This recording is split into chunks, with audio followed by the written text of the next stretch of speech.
Sebelum kita mulai, kita menunggu sebentar teman-teman yang lain.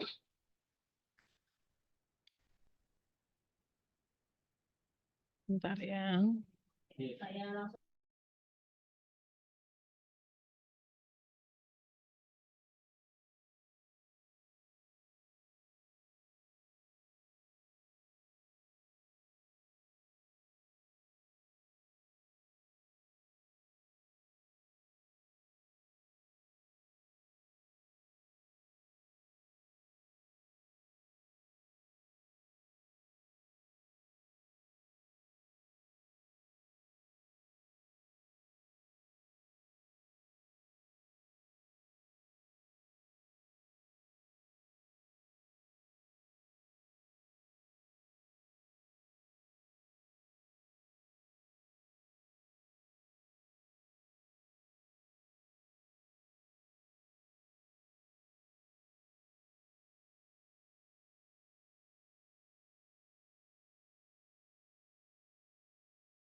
Ya, Assalamualaikum Pak Andri, Pak Mahnun, kemudian ada Bu Mafia, Waalaikumsalam, Bu.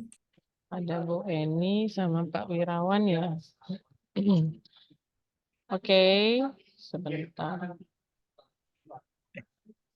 Sudah ada 7 dari 10.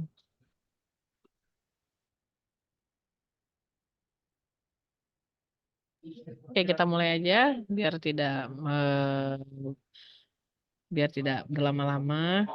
Saya buka dulu. Assalamualaikum warahmatullahi wabarakatuh. Waalaikumsalam warahmatullahi Waalaikumsalam warahmatullahi Ya, wabarakatuh. terima kasih Bapak Ibu telah hadir di acara diseminasi penelitian tahun ajaran genap 2023-2024 ya. Ya, untuk selanjutnya nanti akan sesuai urutan saja seperti yang di-share di grup. Kemudian apabila misalnya perwakilan yang belum ada, nanti kita bisa lanjut ke tim selanjutnya. Gitu aja ya Bu, Bapak Ibu. Oke, untuk yang pertama bisa untuk Bu Lismiatun tadi dia izin dulu. Ya, berarti lanjut ke Bu Mafiro. Silakan Bu Mafiro, apa mau dicoba dulu di share dulu sendiri? Ya, ya izin share screen ya Bu.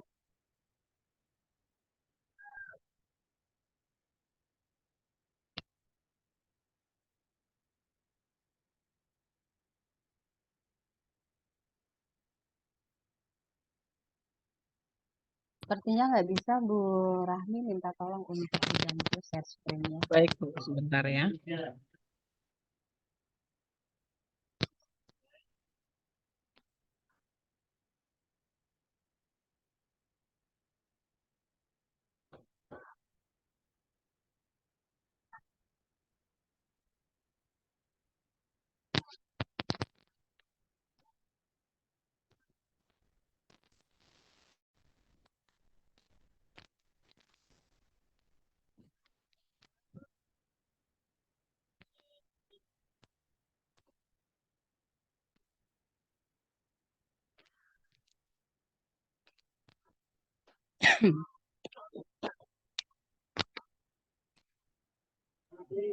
Oh, ini PDF ya Bu? Iya Bu. Oh, ya ya ya. Sebentar. Terlihat belum Bu? Belum.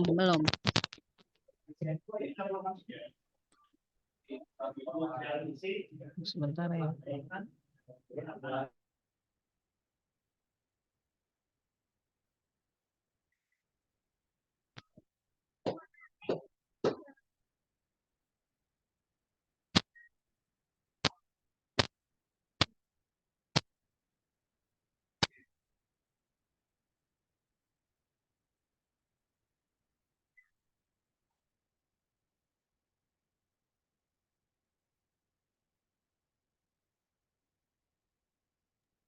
Mau saya bantu, Bu?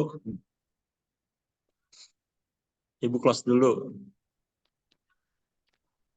Ya Pak, bentar. Ini udah saya share tapi nggak keluar ya? Iya, ini cuma tampilan layar laptop Bu Rahmi kan. Iya. Oke, sebentar ya.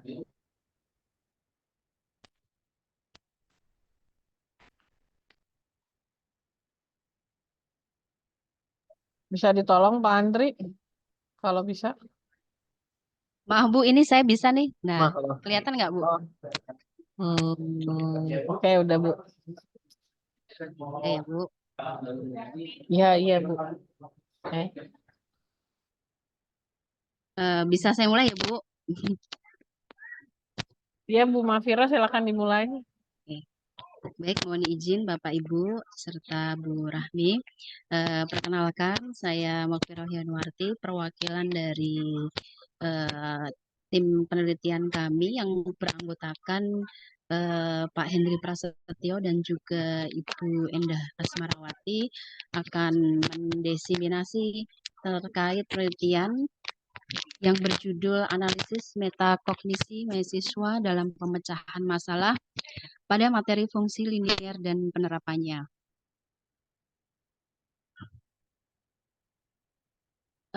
Untuk latar belakangnya sendiri, jadi untuk pendidikan kan merupakan ujung tombak kemajuan bangsa, terutama dalam menghadapi era globalisasi di mana kemajuan teknologi yang pesat menyebabkan perubahan struktur kehidupan dalam masyarakat.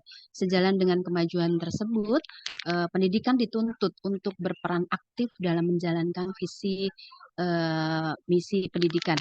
Diharapkan pendidikan tidaklah hanya menyampaikan pengetahuan untuk keperluan sehari-hari, tetapi lebih dari itu, yakni untuk mengembangkan intelektual dan emosional secara optimal, sehingga dengan pendidikan diharapkan mahasiswa dapat menggunakan keadaan sekarang untuk mengantisipasi keadaan di waktu yang akan datang.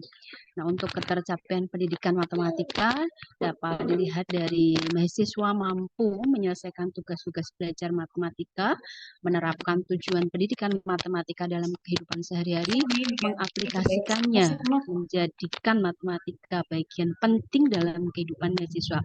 Akan tetapi pada saat ini prestasi belajar mahasiswa masih rendah. Jadi ditandai dari ulangan harian, mungkin hasil dari nilai UTS ataupun nilai UAS-nya. Dalam hubungannya dengan pembelajaran matematika, pemanfaatan metakognisi dapat dilihat ketika mahasiswa diminta untuk mengemukakan ide-ide matematika atau berdiskusi dalam kelompok. Aktivitas metakognisi akan terjadi jika ada interaksi antara beberapa individu yang membicarakan suatu masalah. Oleh karena itu, aktivitas metakognisi mahasiswa dalam proses pembelajaran matematika memiliki potensi untuk dapat dikembangkan Kalian dengan baik dulu ketika ya, kira-kira mahasiswa mau kalian salah memecahkan dan apa masalah yang saat ditanyakan ke ibu mempelajari ya. suatu materi matematika.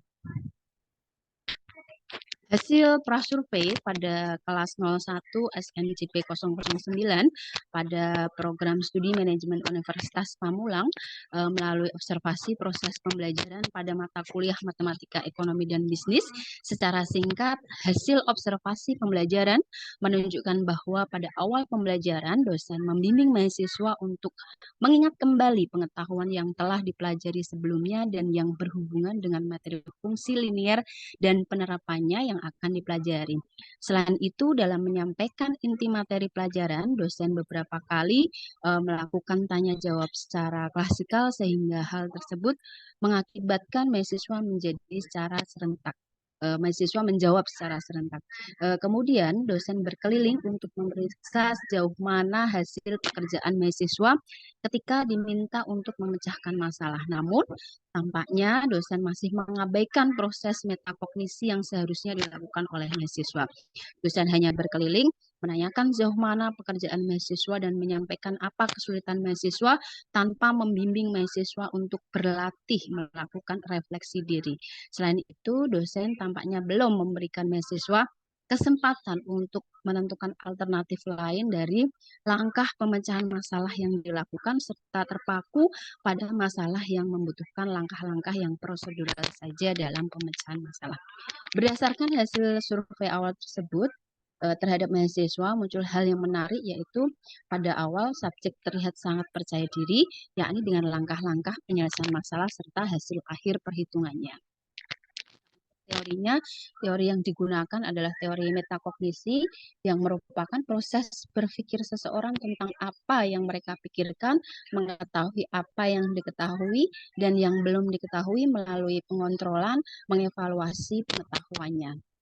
Nah, untuk jenis dan subjek penelitian ini adalah jenis penelitian kualitatif dan subjek penelitian 32 mahasiswa, kemudian dipilih 3 mahasiswa yang dikelompokkan ke dalam 3 kelompok kategori tingkat kemampuan mahasiswa yang tinggi, sedang, dan rendah. Nah, ini untuk ketentuan kategorinya.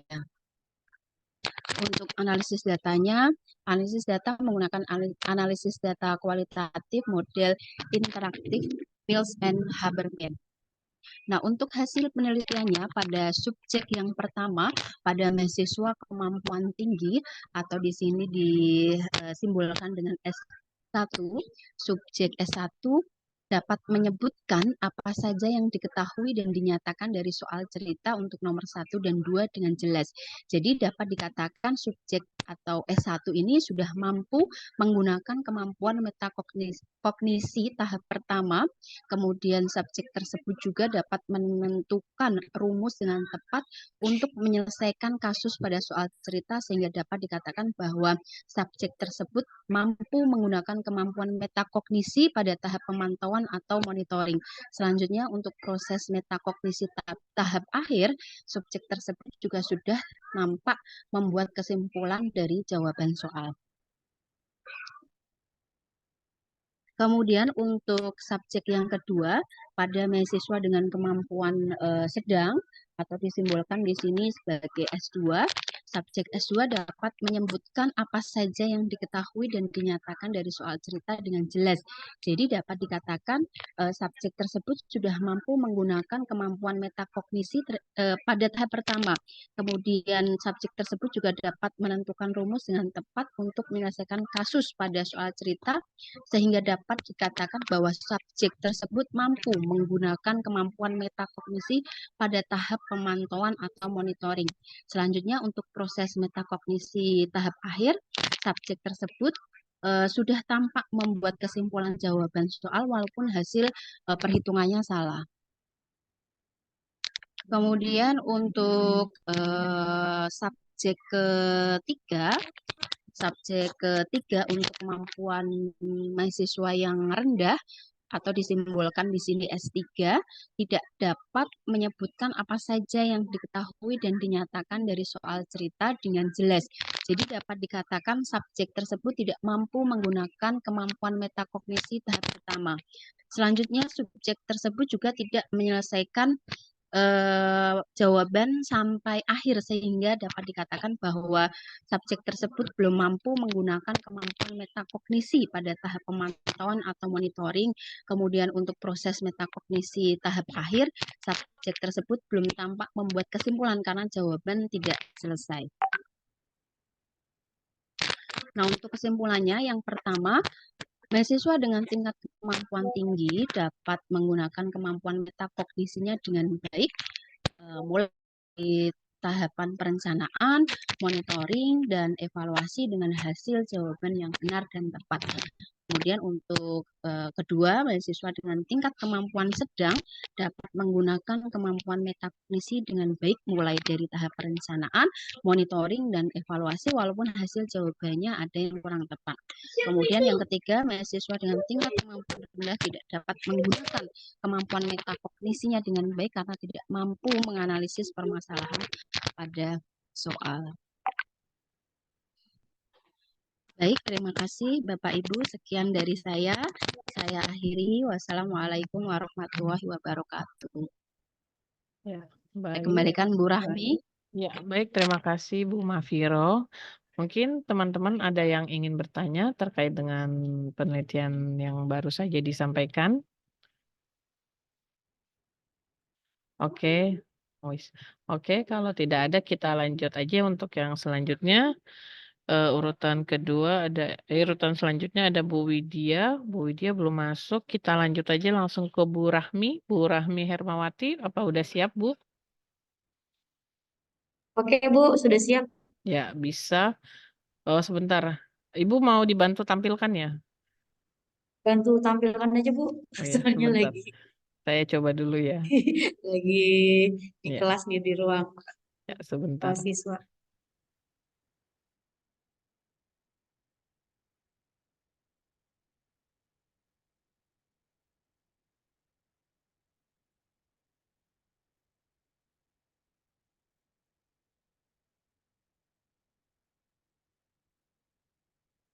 Wah, sinyalnya nggak ada.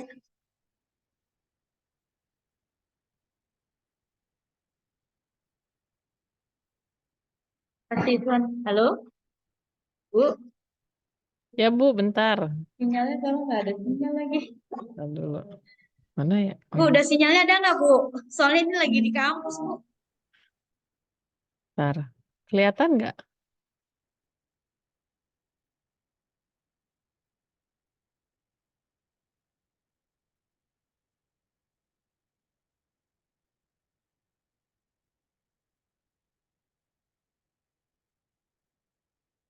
Oke, terlihat tidak di layar, Bapak Ibu? Udah ya, Bu. Udah ada lagi, Bu. Tadi sinyalnya putus, Bu. Oke, ini udah terlihat, Bu Sebentar, Rahmi? sebentar. Aduh. Ya, ini soalnya di kampus, Bu. Jadi sinyalnya terputus-putus. Iya, Bu, sama. Saya di kampus kok. Ayo, Bu, silakan Ah, dimulai. Udah terlihat belum kok suaranya tampilannya? nggak ada ya? Ada, Bu, suara Ibu ada. Suara saya nggak ada. Udah, Bu, suaranya udah. Udah, Oke. ada. Ya, silakan Udah, dimulai, udah Bu. ada. Oke, waktunya 5-10 Ya, menit ya, Bu. makasih. Ya, Iya, silakan. iya, iya. Tenang aja, Bu. Terima kasih, Bu Rahmi Andini. Assalamualaikum warahmatullahi wabarakatuh. Pada hari ini saya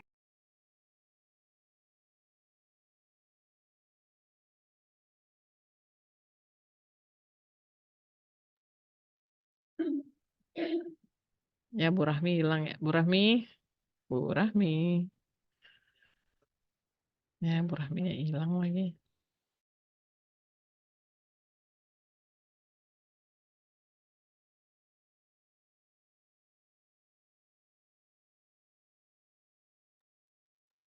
Di next aja, Bu. Bu Rahmi, Bu Rahmi. Di next. Ah, Bu Rahmi hilang. Aduh, sebentar ya.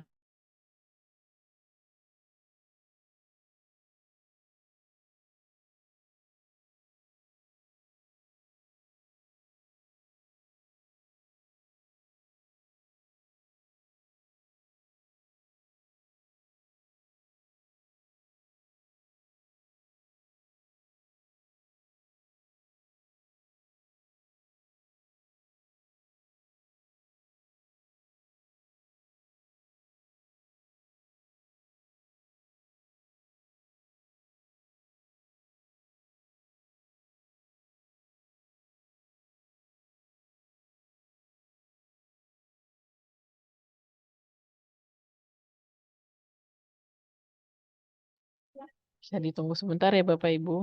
Lagi mau diwakilkan aja katanya.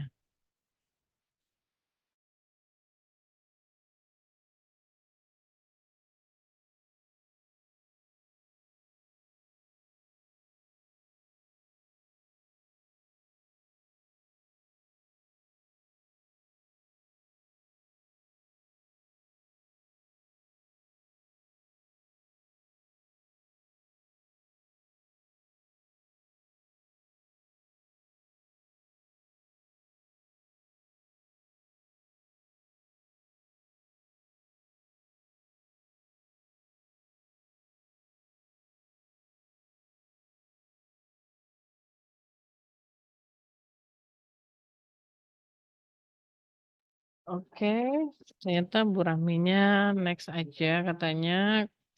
Kalau gitu untuk selanjutnya ada Ibu Sri Retnaning, Ibu Ning, apa sudah siap Ibu? Bu Ning, Bu Sri Retnaning, siapa yang akan mempresentasikan?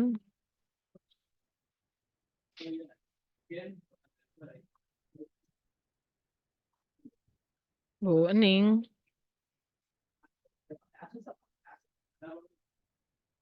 Oke, belum ada tanggapan. Kita lanjut aja ya, biar nggak lama. Mungkin selanjutnya Ibu Jenny. Ibu Jenny mewakilkan siapa? Pak Wirawan ya? Pak Wirawan bisa dimulai?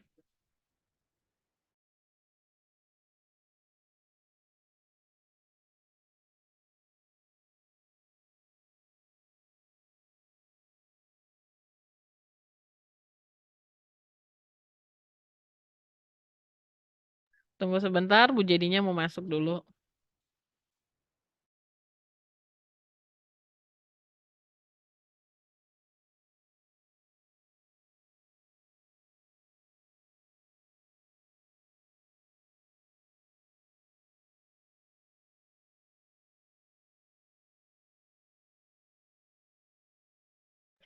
Ya, silakan Ibu Jenny. Bisa dimulai, waktunya 5-10 menit ya Ibu. Untuk PPT-nya bisa di-share screen sendiri, Bu.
Bu Jenny, saya next aja ya Bu Jenny. Oke, mohon maaf Bapak Ibu. Selanjutnya Bapak Aris Arianto. Masuk ke Zoom.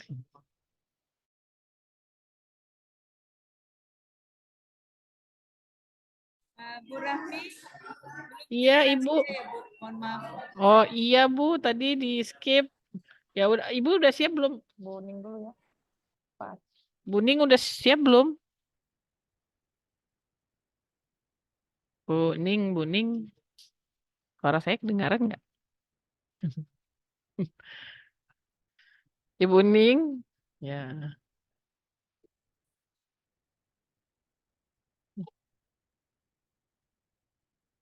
Ya udah kalau ini saya yang siap aja ya biar nggak terlalu lama menunggu. Pak Aris sudah siap? Pak Aris belum masuk ya? Bentar ya. Ya sebentar.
Oke, baik Pak Aris sudah siap untuk mempresentasikan.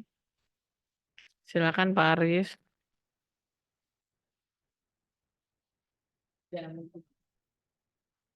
Baik, Assalamualaikum warahmatullahi wabarakatuh.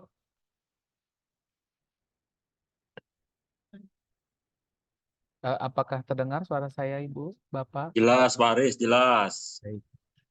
Terima kasih Bapak Ibu yang sudah hadir di sini. Mudah-mudahan Allah SWT memberikan rahmat kepada kita semua. Baik, saya ingin mempresentasikan terkait hasil penelitian kami tentang mengambil tema pengaruh citra merek, harga, dan kualitas produk terhadap keputusan pembelian handphone Oppo.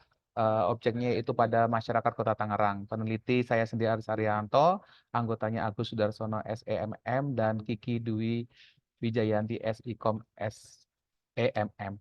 Baik, kenapa saya memilih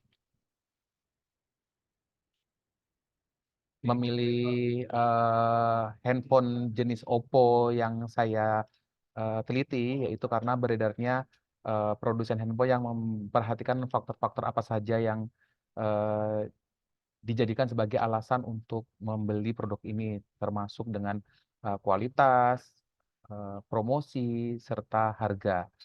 Salah satu produk handphone yang sedang hit di kalangan masyarakat saat ini adalah handphone Oppo, yang memang memiliki banyak sekali cabang dan divisi yang telah tersebar di seluruh Indonesia. Nah, latar belakang masalah yang dihadapi pada penelitian ini, saya mengambil data dari kata.co.id yang diolah tahun 2023 pada saat awal penelitian, yaitu bahwa Samsung Oppo itu menduduki peringkat 2, di mana pengiriman smartphone Indonesia pada kuartal 2023 yaitu hanya sekitar 1.600.000 unit, yaitu dengan persentase 18%. Sehingga ini menggambarkan bahwa pengguna smart Oppo itu masih kalah dibanding dengan pengguna kompetitor utamanya, yaitu smartphone Samsung. Di mana tujuan penelitian ini adalah untuk menganalisis seberapa besar pengaruh secara parsial citra merek terhadap keputusan pembelian handphone Oppo, untuk menganalisis seberapa besar pengaruh secara parsial harga terhadap keputusan pembelian handphone Oppo, untuk menganalisis seberapa besar pengaruh secara parsial kualitas produk terhadap keputusan pembelian handphone Oppo, serta bagaimana pengaruh secara simultan antara citra merek, harga, dan kualitas produk terhadap keputusan pembelian handphone Oppo itu sendiri. Di mana metode penelitian yang kami gunakan adalah metode penelitian kuantitatif. Populasinya adalah masyarakat Kota Tangerang yang menggunakan atau melakukan pembelian handphone Oppo, sehingga populasi tidak bisa diketahui secara pasti karena jumlah penduduknya dan berapa besar penggunanya tidak bisa diketahui secara pasti, sehingga kami menggunakan rumus menurut Hare dan kawan-kawan tahun 2025, sehingga sampel yang digunakan adalah N kali 5. N itu adalah indikator yang digunakan, kali 5 itu rumus, yaitu overset variable. Sampelnya ketemu 230, di mana 46 itu jumlah indikator yang digunakan dari setiap variabel, dikali 5 itu rumus. Jadi jenis penelitian yang digunakan adalah asosiatif, di mana tujuannya adalah untuk mengetahui pengaruh variabel bebas terhadap variabel terikat, baik secara simultan maupun secara parsial. Teknik analisis data dalam penelitian ini menggunakan partial least square atau PLS. Dalam menganalisis data digunakan uji model pengukuran atau outer model dan uji model struktural atau inner model. Hasil penelitian menunjukkan bahwa pengaruh citra merek terhadap keputusan pembelian berdasarkan hasil nilai statistik sebesar 3,281, yaitu lebih besar daripada 1,9, dan nilai p-value yaitu 0,001 lebih kecil daripada 0,05, yang berarti bahwa variabel citra merek berpengaruh positif dan signifikan terhadap keputusan pembelian. Artinya bahwa semakin banyak citra merek, maka akan semakin meningkatkan pula keputusan pembelian HP Oppo, khususnya di Kota Tangerang. Hasil temuan ini menunjukkan bahwa citra merek yang positif dapat membentuk dalam pola dan sikap seseorang dalam melakukan keputusan pembelian. Sehingga semakin meningkatnya citra merek akan menunjukkan semakin tinggi tingkat keputusan pembelian dari suatu produk handphone itu sendiri, khususnya di Kota Tangerang. Hasil yang kedua yaitu bagaimana pengaruh harga terhadap keputusan pembelian menunjukkan bahwa hasil pengujian pada variabel tersebut terhadap keputusan pembelian diperoleh nilai statistik sebesar 3,405 yaitu lebih besar 1,96 dan nilai p-value-nya 0,001 lebih kecil daripada 0,05 yang berarti bahwa variabel harga berpengaruh positif dan signifikan terhadap keputusan pembelian. Hasil temuan ini menunjukkan bahwa semakin terjangkaunya harga yang ditawarkan, maka keputusan pembelian HP Oppo di Kota Tangerang akan meningkat. Yang ketiga, pengaruh kualitas produk terhadap keputusan pembelian. Berdasarkan hasil pengujian pada variabel tersebut terhadap keputusan pembelian mempunyai nilai tes statistik sebesar 3,291, yaitu lebih besar dari 1,96. Dan nilai p-value 0,01 lebih kecil dari 0,05, yang berarti bahwa variabel kualitas produk berpengaruh positif dan signifikan terhadap keputusan pembelian, sehingga bisa disimpulkan bahwa kualitas produk menjadi faktor yang menentukan pilihan konsumen dalam membeli handphone Oppo. Semakin baik kualitas produk, maka akan membuat keputusan pembelian HP Oppo di Kota Tangerang semakin tinggi. Yang terakhir hasilnya bahwa secara simultan antara pengaruh citra merek, harga, dan kualitas produk terhadap keputusan pembelian berdasarkan perhitungan F-hitung bahwa 41 itu lebih besar daripada F-tabel yaitu 3,04 dengan signifikansi 0,00 lebih kecil daripada 0,05. Dengan demikian, HO ditolak dan HA diterima. Artinya terdapat pengaruh positif dan signifikan dari citra merek, harga, dan kualitas produk secara simultan terhadap keputusan pembelian. Sehingga bisa disimpulkan bahwa semakin baik citra merek, harga, dan kualitas pada produk secara bersamaan membuat keputusan pembelian HP Oppo di Kota Tangerang semakin tinggi. Nah, jadi kesimpulannya berdasarkan penelitian tadi, entah itu citra merek, baik secara simultan maupun parsial, berdampak atau berpengaruh secara positif dan signifikan. Itu Bapak Ibu yang bisa saya sampaikan. Kurang lebihnya mohon maaf. Billahi taufiq walhidayah. Wassalamualaikum warahmatullahi wabarakatuh. Screenshot.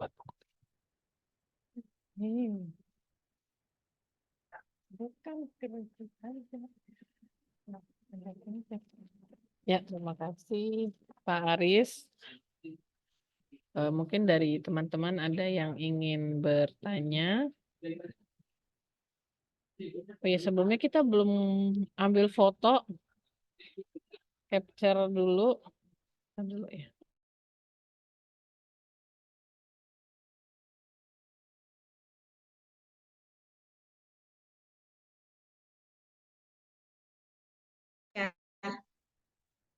Sudah semua di sini, tadi putus-putus terus ini diumpan. Ya Bu, ya ini kita ambil foto dulu sebentar ya Bu. Udah deh, foto dulu deh. Nah, ntar dulu. Nggak berantakan nggak?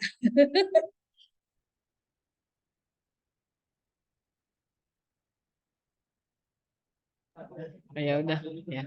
Saya screenshot Ini dulu. foto Bu. Ya, 1, 2, 3. Oke, sebentar ya.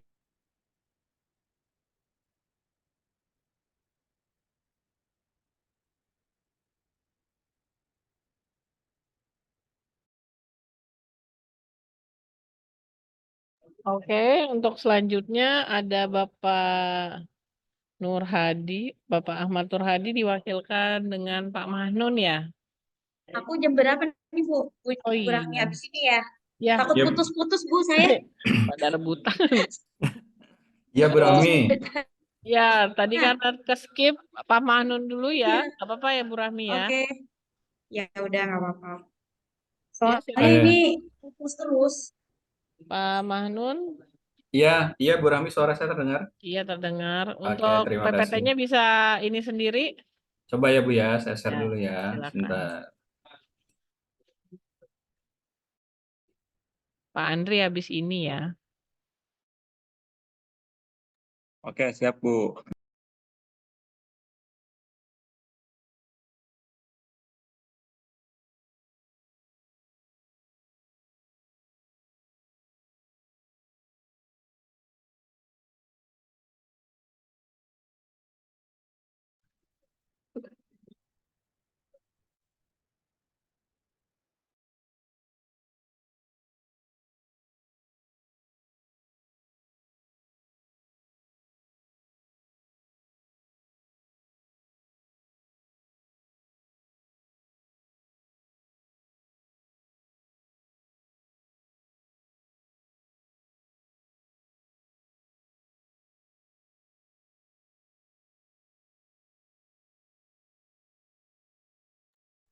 Ya, silakan bisa Sudah dimulai. terlihat, Bu? Ya, sudah Pak, Ya, silakan bisa oke. dimulai. Terima kasih. Assalamualaikum warahmatullahi wabarakatuh. Waalaikumsalam. Selamat siang, salam sejahtera bagi kita semua. Terima kasih Bu Rahmi Andini atas kesempatannya untuk kami mempresentasikan hasil penelitian dengan judul Analisa SWOT sebagai landasan implementasi digital marketing terhadap industri makanan produk rumahan. Ini studi kasusnya di industri keripik di area Wangsakara, Tiga Raksa, Kabupaten Tangerang. Oke.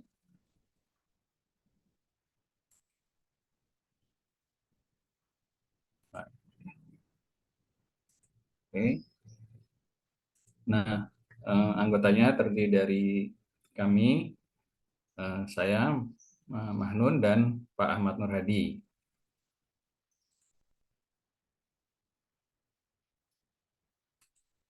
Lalu latar belakang masalahnya adalah sebenarnya bagaimana sih penerapan SWOT, ya, analisis SWOT pada industri keripik tersebut, lalu kegunaannya apa? Kegunaan analisis SWOT sebagai landasan implementasi digital marketing terhadap industri makanan tersebut.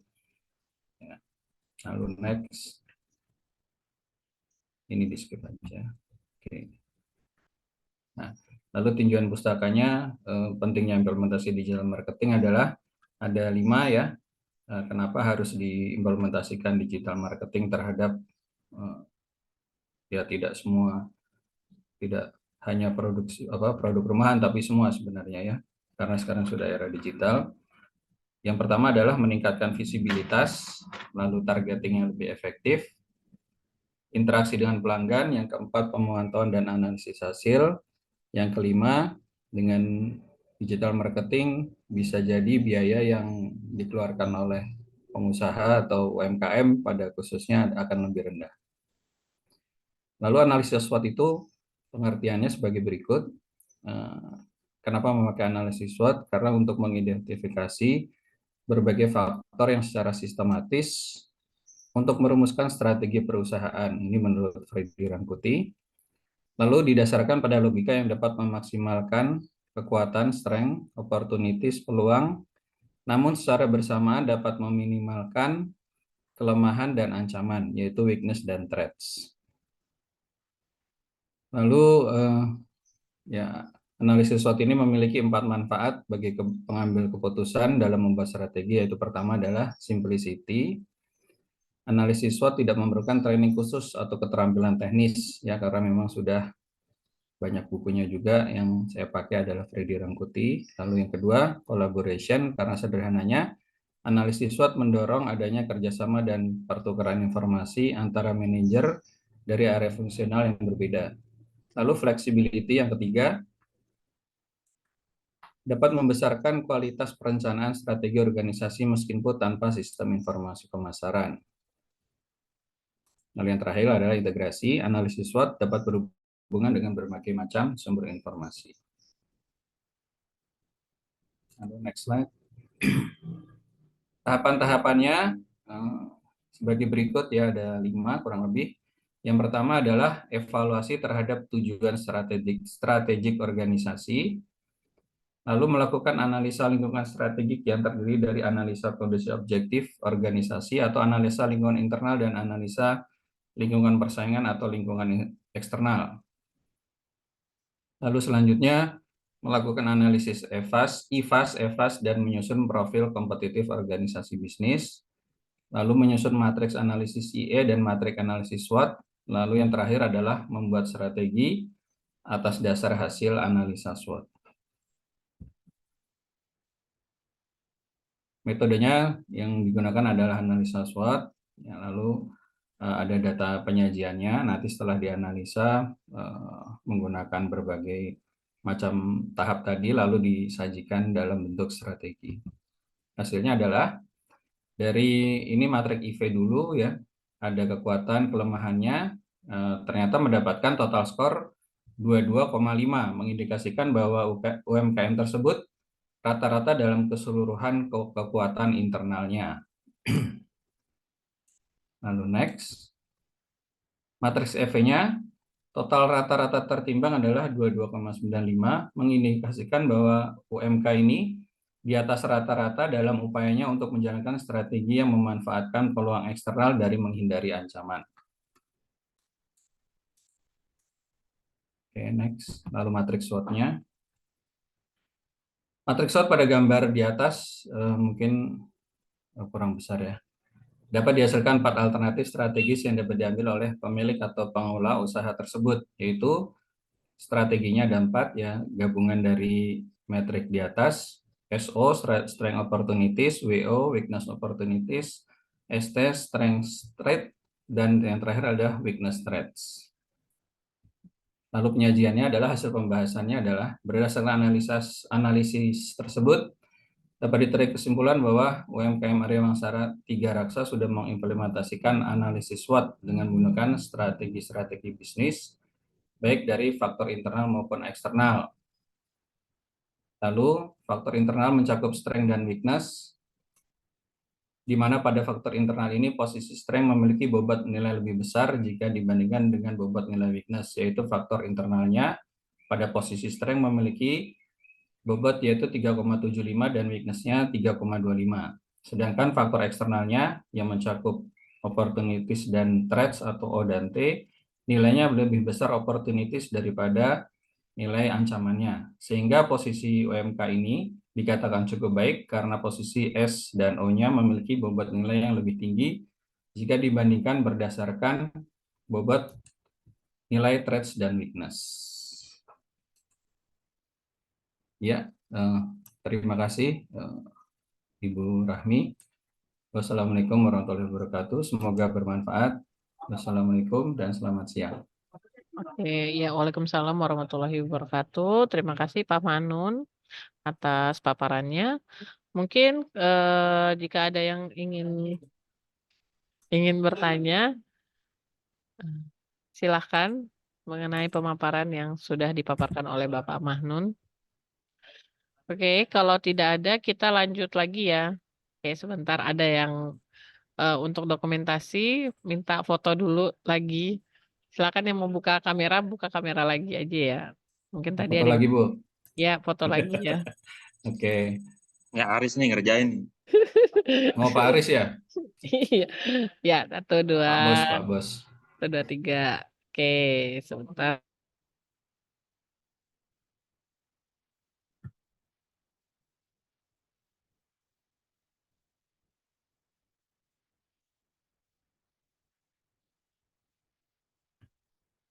Oke, sudah. Kemudian selanjutnya mungkin tadi Bu Rahmi ya. Bu Rahmi Hermawati udah siap belum, Bu?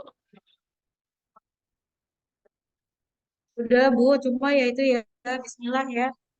Ya. Untuk PPT-nya gimana? Lagi. Untuk slide-nya dibantu ini atau sendiri? Dibantu aja Bu. Oke, sebentar saya buka dulu tadi. Ibu yang mana ya judulnya ya? Bentar ya. Oh, ini udah ada. Kalau saya, ya udah Ibu aja deh. Oke, sebentar. Share screen.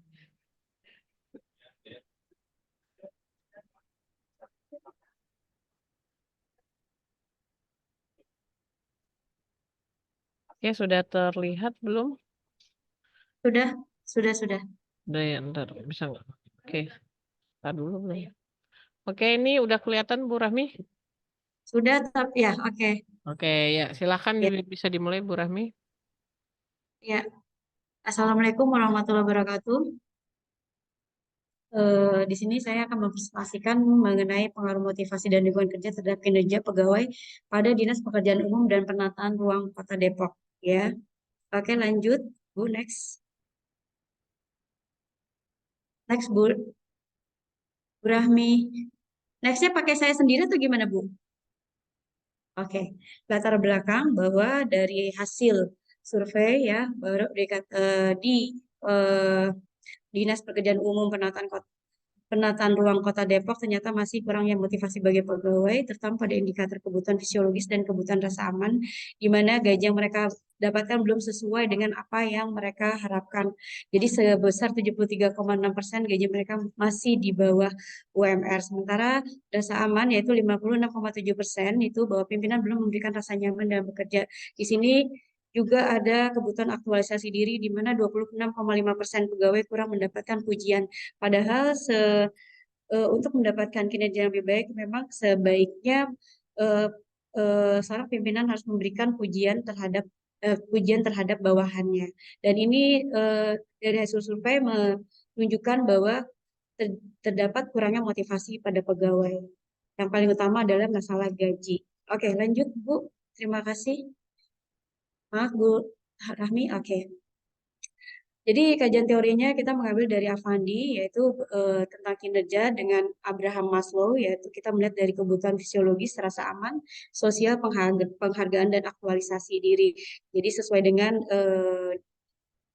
apa namanya prasurvei itu juga menunjukkan hal yang menunjukkan dari beberapa hierarki yang ada di Abraham Maslow. Kemudian juga lingkungan kerja dari sisi pencahayaan, warna, udara, suara, dan kebisingan.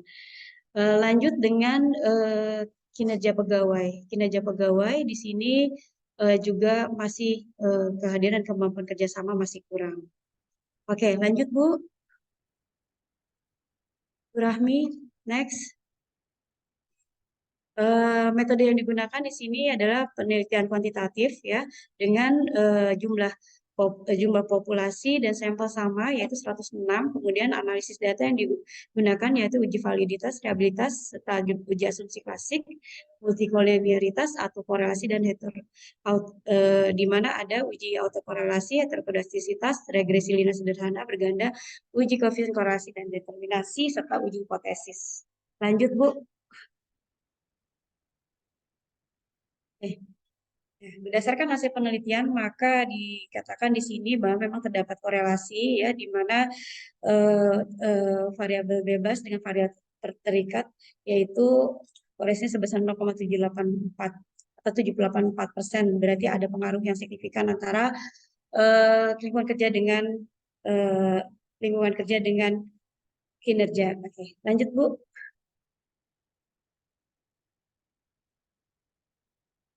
Oke, motivasi dan lingkungan kerja memiliki tingkat hubungan yang kuat terhadap kinerja ya dengan nilai koefisien 61,5%. Ya, di sini dicatatkan bahwa ini langsung ini ya Bu, F-nya ya.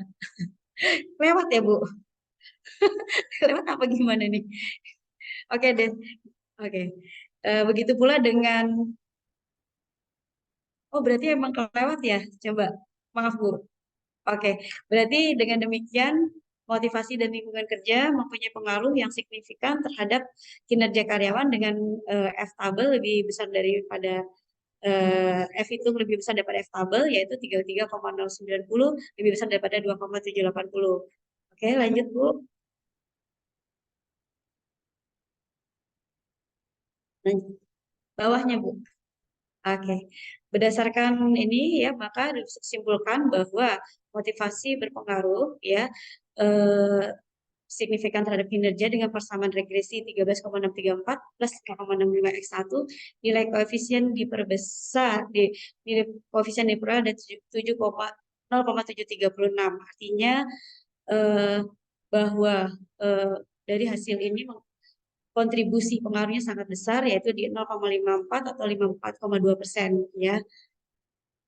Dengan demikian H01 ditolak dan H1 diterima. Artinya terdapat pengaruh signifikan secara parsial motivasi terhadap kinerja pegawai pada Dinas Pekerjaan Umum Penataan Ruang Kota Depok. Oke Bu, lanjut Bu. Dan lingkungan kerja juga ya sebesar 70,3% dipengaruhi 29,7% itu terdapat kontribusinya terhadap kinerja karyawan, sedangkan 70,3% dipengaruhi oleh variabel lain. Dengan demikian artinya H02 ditolak dan HA2 diterima. Terdapat pengaruh signifikan secara parsial lingkungan kerja dan lingkungan kerja pada pegawai Dinas Pekerjaan Umum dan Penataan Ruang Kota Depok. Lanjut Bu. Rahmi. Jadi dengan demikian bahwa kedua-duanya secara simultan berpengaruh signifikan terhadap kinerja karyawan Dinas Pekerjaan Umum dan Penataan Kota Depok dengan F hitung sebesar 3,7 lebih besar daripada 3,08. Lanjut Bu. Bu Rahmi. Bu Rahmi. Sudah Bu, belum Bu, masuk kayaknya di situ. Udah putus saya, ya?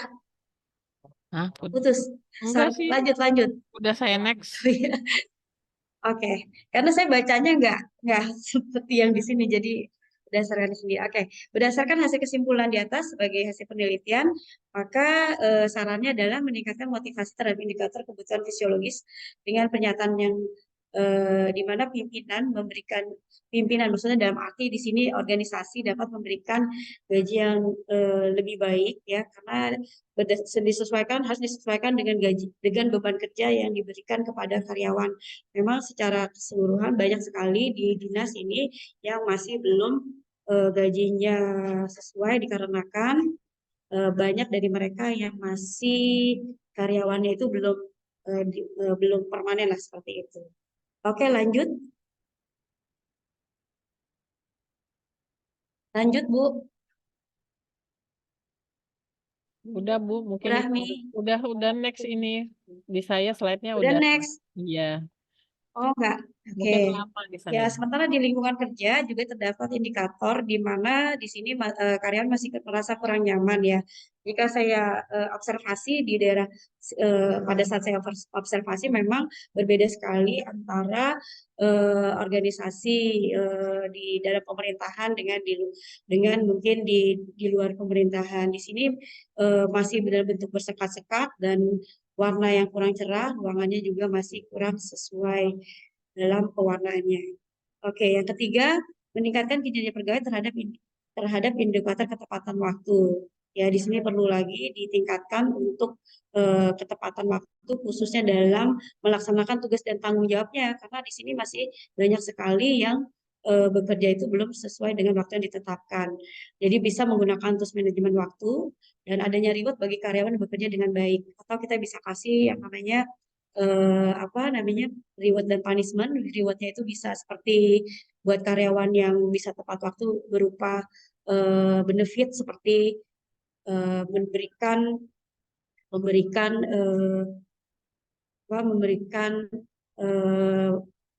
reward seperti apa itu namanya jadi blacklist seperti reward seperti gaji yang lebih baik atau upah lembur gitu ya, seperti itu. Oke, demikian Bu Rahmi, ini karena langsung dari kepala saya jadi agak sedikit blank. Oke, thank you, terima kasih. Ya, baik, terima kasih Bu Rahmi juga atas paparannya. Mungkin ada yang ingin bertanya dari Bapak Ibu sekalian tentang pemaparan yang telah disampaikan oleh Ibu Rahmi. Oke, baik. Kalau tidak ada, kita lanjut lagi untuk mempersingkat waktu. Mungkin selanjutnya Ibu Sri Retnaning sudah siap belum, Bu? Ya, oke, baik Bu. Ya, Saya silakan. yang bagikan sendiri aja ya Bu ya. Boleh, silakan Ibu. Oke, baik. Ya, siap sebentar Ibu.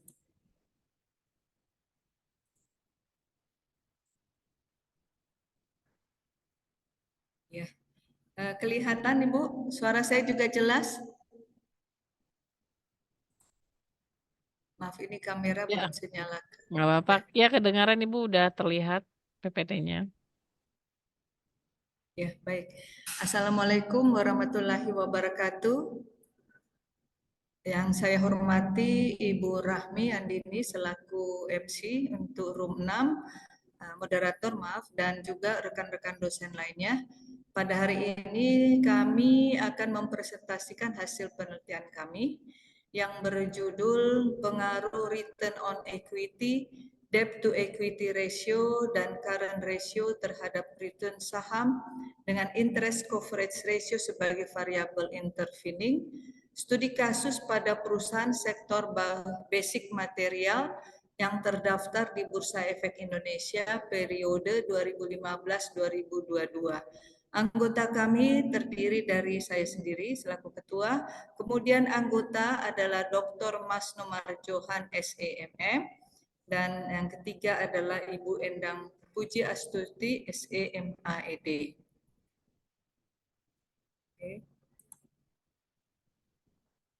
Selanjutnya, mengapa kami memilih sektor material basic, material dasar atau basic material ini? Karena kami melihat bahwa saham-saham dari sektor material dasar atau basic perekonomian nasional cukup signifikan. Tercatat di Bursa Efek Indonesia, nilai kapitalisasi pasar dari sektor ini sebesar 13% setelah sektor keuangan. Dan kita melihat bahwa beberapa bulan terakhir berpotensi meningkat permintaan akan bahan baku. Nah, apa saja material dasar ini? Yaitu seperti industri besi baja, semen, pelat timah, pipa besi, dan lainnya ya. Alhasil saham-saham emiten di sektor ini berpotensi positif dengan pertumbuhan permintaannya. Kami melihat bahwa fenomena yang terjadi pada perusahaan sektor basic material ini adalah terjadinya pergerakan rata-rata dari industri sektor basic material ini, bahwa retur saham berfluktuatif namun cenderung meningkat. Nah, kami ingin melihat apa sih faktor-faktor apa yang mempengaruhi pergerakan dari return saham ini. Nah, kami sebagai peneliti menduga bahwa rasio profitabilitas, leverage, dan current ratio sebagai faktor yang mempengaruhi pergerakan return saham pada perusahaan sektor basic material tersebut. Berikut fenomenanya, kalau kita lihat nilai rata-rata ROE cenderung fluktuatif, dapat terlihat pada grafik bahwa dari tahun 2016 sampai dengan 2019 mengalami penurunan. Namun setelah itu mulai membaik di tahun-tahun berikutnya. Selanjutnya, bahwa ini kita melihat bahwa nilai rata-rata debt on equity ratio variatif di antara perusahaan sektor basic material. Beberapa perusahaan-perusahaan tersebut telah melakukan kontrol akan kewajiban hutangnya serta nilai modalnya untuk keberlanjutan perusahaan tersebut. Dapat dilihat dari grafik bahwa rata-rata perusahaan tersebut berhasil menjaga nilai DER perusahaannya. Terlihat dari tahun 2019 sampai 2022 terus menurun, dan ini hal yang bagus ya, bisa kewajiban utangnya dapat dikendalikan.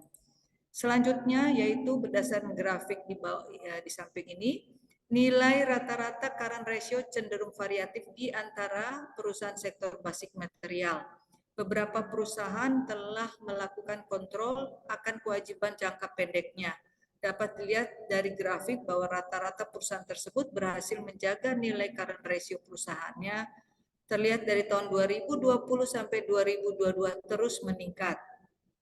Selanjutnya yaitu kami mengambil variabel intervening atau memediasi. Apakah variabel ini memediasi antara hubungan variabel independen terhadap variabel dependent.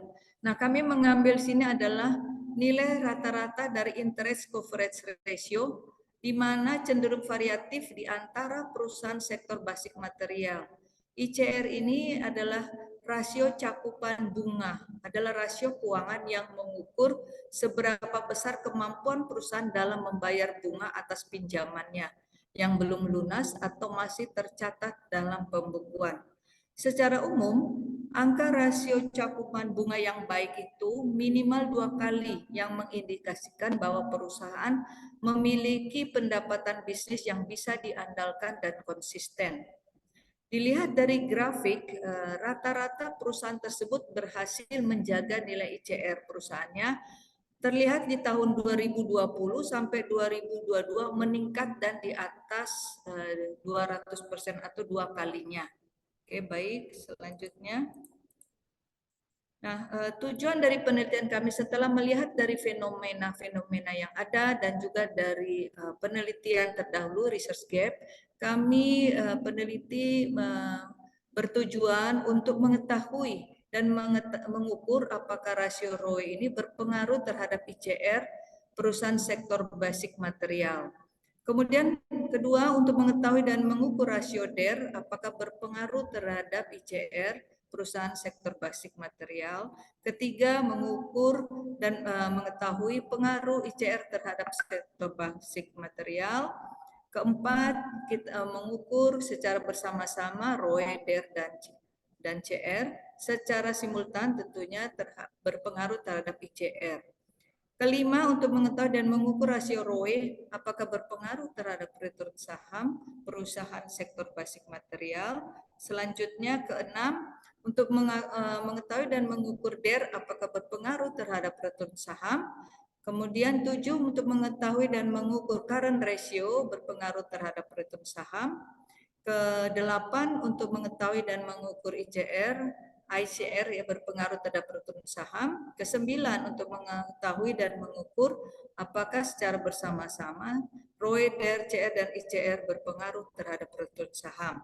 Dan terakhir 10, untuk mengetahui dan mengukur apakah ICR berperan sebagai variabel intervening pada ROE, DER, CR terhadap return saham pada perusahaan sektor basic material yang terdaftar di Bursa Efek Indonesia periode 2015-2022. Berikut adalah kerangka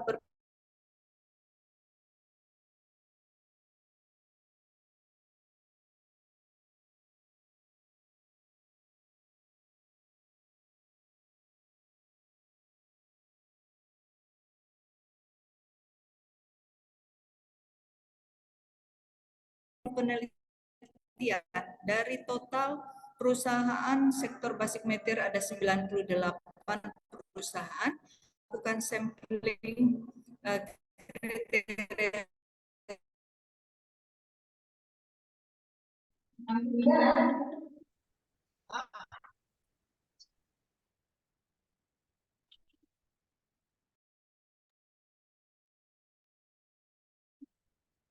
Punten Ibu, untuk room 13 di mana ya? Saya.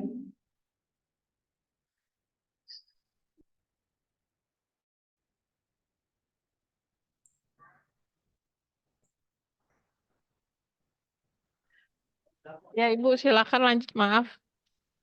Ada Ya, sedikit. Bapak tadi ada suara ajan, jadi Oh iya ya, ya silakan mengganggu. Ya, aja. ya baik, berikutnya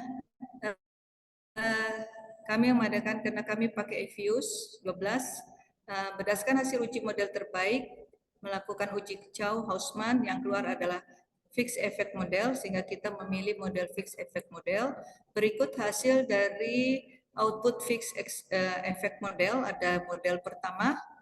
Kemudian, hasil dari uji T dan uji F-nya kita melihat bahwa ROE tidak berpengaruh signifikan terhadap ICR, DER tidak berpengaruh terhadap ICR, current ratio tidak berpengaruh pada ICR. Namun pada uji F-nya secara simultan ROE, DER, CR berpengaruh signifikan terhadap ICR. Selanjutnya untuk model kedua yaitu berdasarkan hasil output fixed effect model.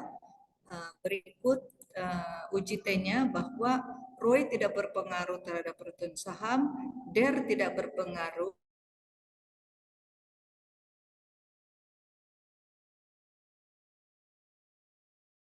Nah, di sini ICR tidak berpengaruh signifikan terhadap return saham.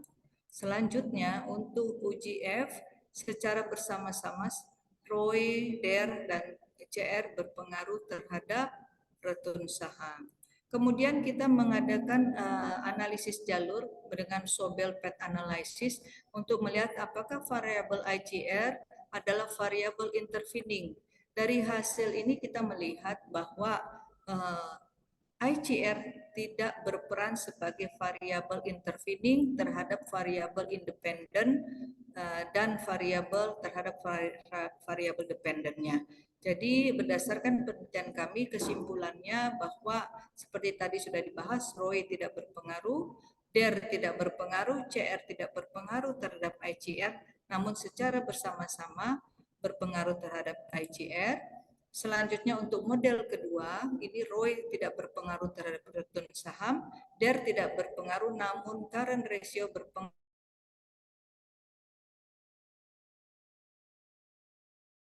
terdaftar di Bursa Efek Indonesia periode 2015-2022. Namun secara parsial ICR tidak berpengaruh terhadap return saham. Secara simultan ROE variabel independen berpengaruh signifikan terhadap variabel dependen. Selanjutnya bahwa interest coverage ratio bukan variabel intervening bagi variabel bebas pada perusahaan sektor basic material yang terdaftar di Bursa Efek Indonesia. Jadi yang kami bisa sarankan bahwa bagi perusahaan yang diteliti dengan adanya penelitian ini, manajemen perusahaan disarankan untuk meningkatkan tingkat kewajiban jangka pendeknya sehingga likuidasi perusahaan lancar yang dapat meningkatkan nilai return saham. Berdasarkan beberapa pendapat dari penelitian terdahulu bahwa rasio lancar atau current ratio merupakan salah satu rasio likuiditas yang menunjukkan tingkat likuiditas perusahaan terutama pada basic material yang berkaitan dengan kemampuan perusahaan dalam membayar utang jangka pendeknya. Dan selanjutnya bahwa untuk penelitian terdahulu dapat menggunakan variabel lainnya ataupun dapat menggunakan objek penelitian lainnya. Demikian yang kami bisa sampaikan dari hasil penelitian kami. Terima kasih banyak. Waalaikumsalam warahmatullahi wabarakatuh. Waalaikumsalam warahmatullahi wabarakatuh. Terima kasih Bu Ning atas pemaparannya. Mungkin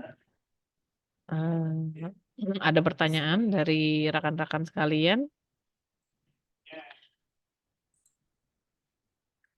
Ya. Oke, baik. Kalau tidak ada pertanyaan, kita bisa lanjut lagi. Selanjutnya ada Bapak Andri. Bapak Andri masih ada di sini? Terima kasih, Rahmi. Ya, terima kasih Bu Ning. Ya. Ya Bu, hadir Bu. Oke, silakan Pak Andri, udah siap? Insya Allah. Bentar ya, saya share screen ya Bu. Ya, silakan Pak.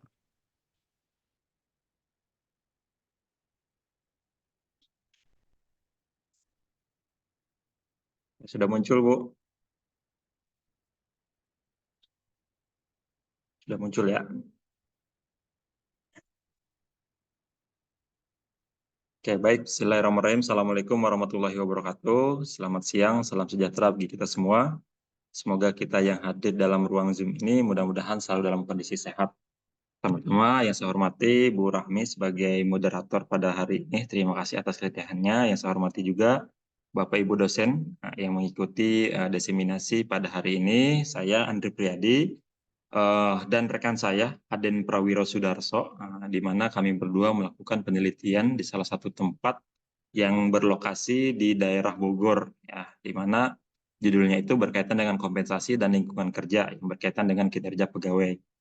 Oke, ini kami lakukan kurang lebih kemarin itu 4-5 bulan, di mana ini merupakan penelitian lanjutan yang sebelumnya kami meneliti berkaitan dengan penelitian di tempat yang sama juga.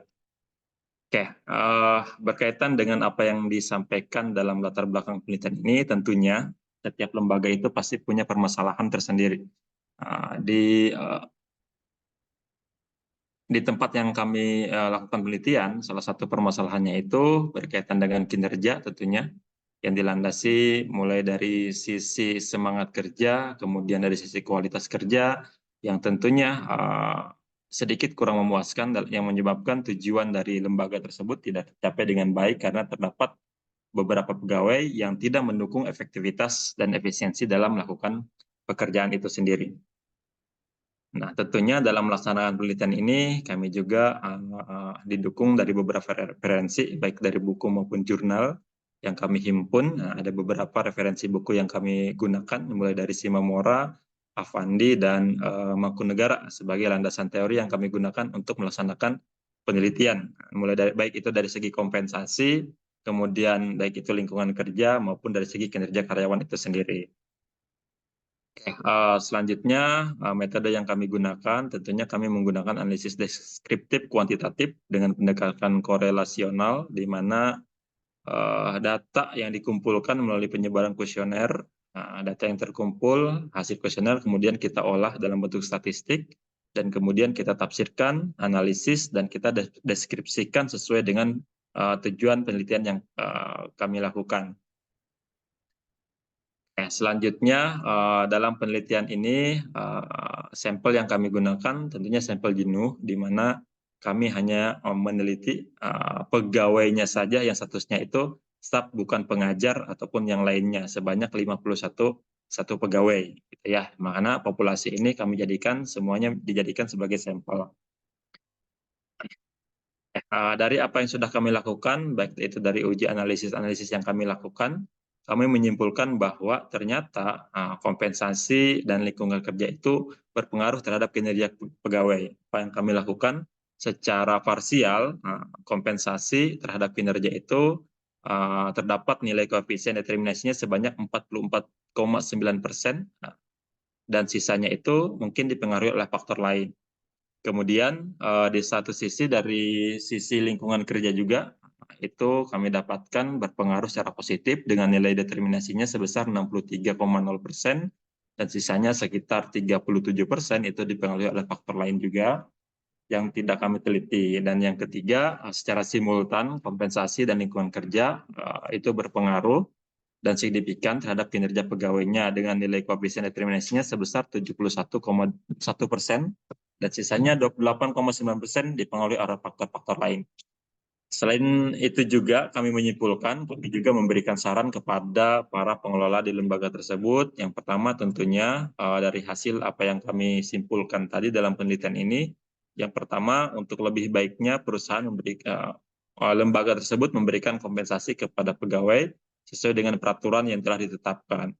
Kemudian yang kedua, lembaga tersebut diharapkan harus bisa mengatasi misalkan kebisingan-kebisingan atau alat kerja yang lainnya yang mungkin bisa mengganggu dari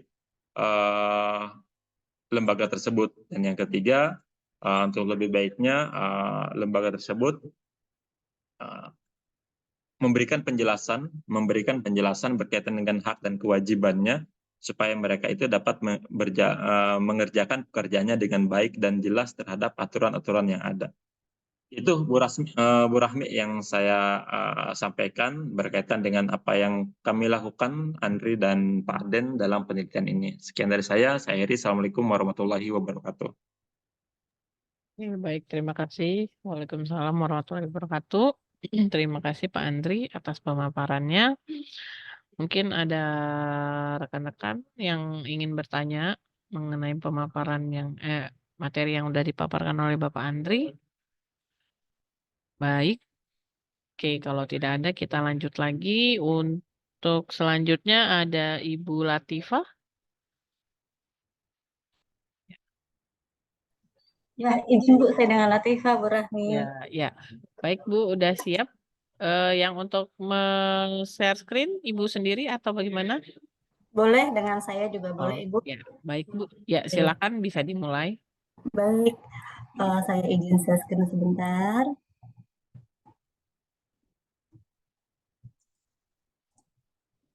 Izin Ibu, apakah sudah kelihatan?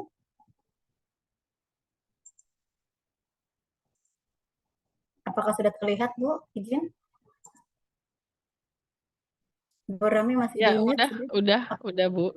Baik. Baik, selamat siang Bapak Ibu sekalian. Selamat siang Ibu Rahmi. Terima kasih atas waktu dan kesempatan yang diberikan kepada saya pada siang ini.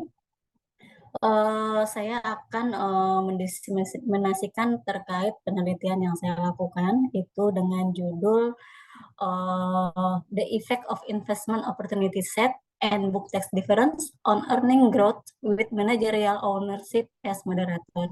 Jadi dalam penelitian ini adalah ingin melihat bagaimana apakah ada hubungan antara kesempatan bertumbuh dan book tax difference ya terhadap pertumbuhan laba dengan variabel kepemilikan manajerial sebagai moderatornya atau moderasinya. Adapun latar belakangnya itu adalah kalau kita lihat pandemi 2020 ini sangat memberikan impact negatif terhadap perekonomian Indonesia, di mana pada saat terjadinya pandemi itu menyebabkan beberapa, tidak hanya Indonesia tapi beberapa negara lainnya juga mengalami impact yang negatif. Sebagai contoh itu adalah Eropa. Eropa itu yang menggunakan mata uang euro itu pada kuartal pertama tahun 2020 mengalami penurunan pertumbuhan ekonominya di angka 3,8%. Kemudian Amerika juga sama, di pertengahan 2020 ini ada sejumlah penambahan pengangguran sebanyak 35 juta orang. Dan tentunya ini juga menjadi angka pengangguran, angka kemiskinannya juga menjadi tinggi. Di Indonesia, Badan Pusat Statistik itu mencatat bahwasannya pertumbuhan ekonomi pada kuartal pertama tahun 2020 ini hanya di angka 2,97%. Jadi mengalami penurunan dari angka sebelumnya di angka 4,97% di kuartal 4 di tahun 2019 sebelum pandemi. Bahkan jauh di bawah kuartal 1 tahun 2019 itu di angka 0,7%. Selanjutnya di kuartal kedua, pertumbuhan ekonomi Indonesia diekspektasikan itu adalah minus di angka 5,32%. Yang jika kita bandingkan dengan Q2 tahun 2019 di angka 5,05%. Ini adalah background dari penelitian ini. Di sisi lain, kalau kita lihat di sebelahnya itu ada IHSG pada periode 2019 sampai dengan 2022. Di sini terlihat di 2019 itu angkanya cukup jauh turun ya, sampai di angka di tanggal 24 Maret 2020 di angka 3,937. Yang kemudian berangsur lagi membaik sampai dengan saat ini. Oke, beberapa variabel yang kita gunakan di dalam penelitian itu adalah yang pertama, variabel X1-nya itu adalah iOS, Investment Opportunity Set, di mana ini adalah salah satu indikator yang sangat bergantung kepada pertumbuhan perusahaan ke depannya. Jadi iOS ini bergantung sekali dengan bagaimana manajemen bisa men-settle expenditure-nya. Ini adalah pendapatnya Kurniawan di tahun 2020. Kemudian book tax difference BTD, sebagaimana kita ketahui bahwasanya selain keuangan komersial, itu ada juga keuangan dari sisi fiskal yang ditetapkan oleh perpajakan. Nah, kadangkala kedua angka ini tidak sama atau berbeda. Makanya ini juga menjadi salah satu variabel yang saya gunakan dalam penelitian. Selanjutnya itu adalah variabel managerial ownership, kepemilikan manajerial. Ini merupakan sesuatu yang juga cukup krusial di perusahaan karena tercapture bagaimana manajer bisa mengambil andilnya di dalam kepemilikan saham di dalam perusahaan. Dan ini juga saya coba menjadikan sebagai variabel moderasi di dalam penelitian ini. Dengan variabel dependennya itu adalah pertumbuhan. Selanjutnya ini adalah kerangka konseptualnya. Kalau kita lihat di sini ada dua variabel independen dan ada satu variabel moderasi. Jadi dari kerangka ini kita bisa melihat ada 4 objektif di dalam penelitian ini. Yang pertama itu adalah ingin melihat, hipotesis pertama, ingin melihat bagaimana hubungan iOS terhadap pertumbuhan laba. Kemudian yang kedua ingin melihat bagaimana hubungan BTD, book tax difference, terhadap pertumbuhan laba. Dan yang ketiga ingin melihat bagaimana si variabel moderasinya, kepemilikan manajerial, apakah bisa memperkuat hubungan antara investment opportunity set terhadap pertumbuhan laba. Dan yang keempat itu adalah ingin melihat apakah kepemilikan manajerial bisa memperkuat atau memperlemah terhadap hubungan book tax difference dengan pertumbuhan laba. Jadi ada 4 hipotesis yang diajukan di dalam penelitian ini. Ini adalah masing-masing penjelasan variabel yang ada di dalam penelitian. Tadi sudah sedikit saya singgung. iOS itu adalah pilihan investasi untuk melihat bagaimana angka NPV-nya, apakah itu bisa membuat menjadi lebih positif pertumbuhannya. Yang ini juga sangat dibutuhkan oleh shareholder ya, investor untuk menentukan dalam melakukan investasi kepada perusahaan. Kemudian BTD itu adalah ingin melihat perbandingan antara laba dari sisi komersial, akuntansi, dengan laba dari sisi fiskal. Dan untuk managerial ownership, kepemilikan manajerial itu adalah ingin melihat bagaimana manajer kepemilikan sahamnya di dalam perusahaan. Adapun metode risetnya itu adalah menggunakan metode kuantitatif karena menggunakan angka-angka yang dikutip dari laporan keuangan yang disajikan oleh perusahaan di BI periode tahun 2018 sampai dengan 2020 khusus untuk perusahaan di bidang komoditas dan sektor industrial. Kalau kita lihat sampel yang digunakan itu adalah ada 200 sampel. Di tabel terlihat ada 144 perusahaan yang tergabung di dalam sektor basic material dan industrial dari tahun 2018 sampai dengan tahun 2022. Kemudian ada yang listing 39, ada yang menggunakan mata uang selain IDR itu ada 24 company, kemudian ada yang delisting dan relisting itu 5. Kemudian ada yang karena ini variabel dependentnya itu adalah pertumbuhan laba, maka yang loss atau yang mengalami kerugian selama tahun 2018 sampai 2022 itu juga kita remove sebanyak 36 company, sehingga yang setiap tahunnya itu ada 40 perusahaan dengan jangka waktu selama 5 tahun, maka total sampelnya di angka 200. Namun ketika kita melakukan menggunakan EViews, ada beberapa yang outlier dan data yang bisa diambil hanya 170 sampel. Ini adalah hasilnya, ada uji regresi data panel dan hipotesis. Dari hasilnya kita bisa melihat masing-masing hasil hubungan antara variabel independen dan dependen dan variabel moderasinya. Saya langsung saja ke hasil selanjutnya ya. Dari hasil yang di sini kita bisa lihat yang pertama, untuk hubungan antara variabel S1 itu adalah iOS terhadap variabel dependennya itu ada pertumbuhan laba. Kita bisa lihat angkanya itu adalah tidak terdapat pengaruh ya dengan angka tes statistiknya itu ada minus 0,44 dan probabilitasnya ada 0,65 di bawah angka signifikansi. Kemudian hubungan antar variabel X2-nya book test difference terhadap pertumbuhan laba ini adalah angkanya di bawah 0,05, maka ada pengaruh yang cukup signifikan di sini. Sementara peran dari variabel moderasi kepemilikan manajerial untuk X1 terhadap Y-nya, kepemilikan manajerial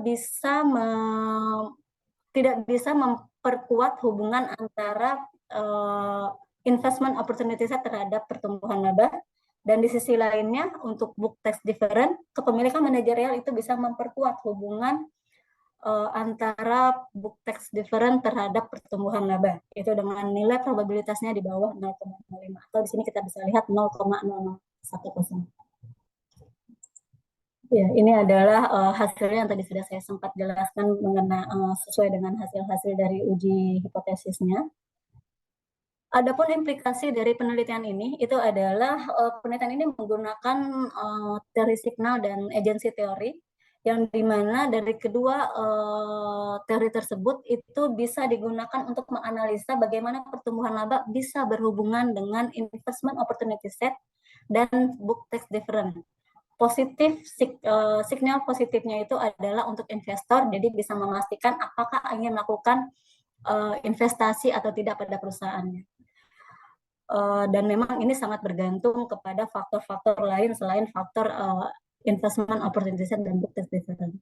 Kemudian implikasi keduanya itu yang misalnya kami lihat itu adalah dari sisi praktikal, penelitian ini diharapkan bisa membantu investor untuk bisa mendapatkan informasi-informasi tambahan lainnya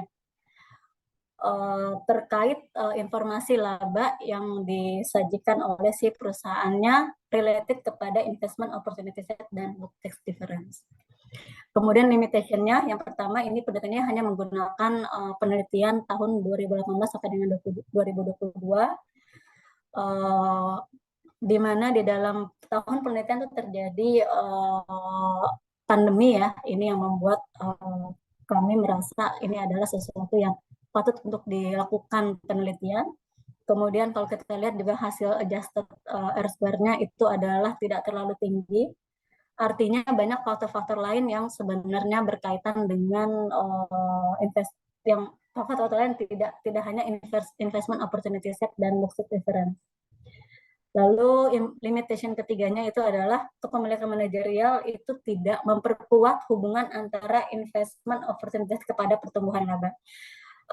Menurut asumsi kami, hal ini disebabkan oleh kepemilikan manajerial yang rendah, itu menyebabkan manajer kurang memiliki peran ganda sebagai pemegang saham untuk membuat keputusan untuk mempengaruhi keputusannya dalam melakukan investasi. Adapun recommendation-nya untuk next penelitiannya itu adalah kami merekomendasikan yang pertama, dari hasil penelitian kami melihat ada faktor-faktor penting di dalam pertumbuhan laba, tidak hanya investment opportunity set dan book tax difference. Kemudian di sisi lain juga bisa memasukkan tahun-tahun yang lebih banyak dibandingkan tahun-tahun penelitian yang kami gunakan di sini. Baik, demikian penjelasan dari saya untuk penelitian yang saya lakukan. Jika ada pertanyaan, silakan. Terima kasih. Ya, baik. Terima kasih Ibu Latifah. Pemaparannya cukup bagus ya dengan bahasa Inggris. Saya kurang mengerti juga. Oke. Selanjutnya mungkin ada yang ingin ditanyakan dulu, Bapak Ibu? Ya, kalau tidak ada, maaf Bu Latifah, bisa ditutup ininya? Baik, Ibu, sebentar. Ya, Ya. Terima kasih. Untuk selanjutnya ada di Bu Jenny. Oh, Bu Jenny-nya lagi keluar. Siapa di sini yang belum? Semuanya sudah ya. Oh, tinggal Bu Jenny sama Bu Widya. Bu Widya mau udah siap Bu Widya? Ya, Bu. Oke. Oke, bisa ini aja sendiri bisa? Bisa. Oke, ya silakan Bu Widya. Ya, silakan dimulai.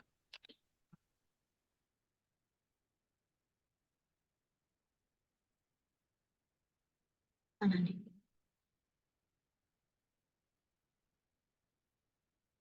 Oke, bismillahirrahmanirrahim. Assalamualaikum warahmatullahi wabarakatuh.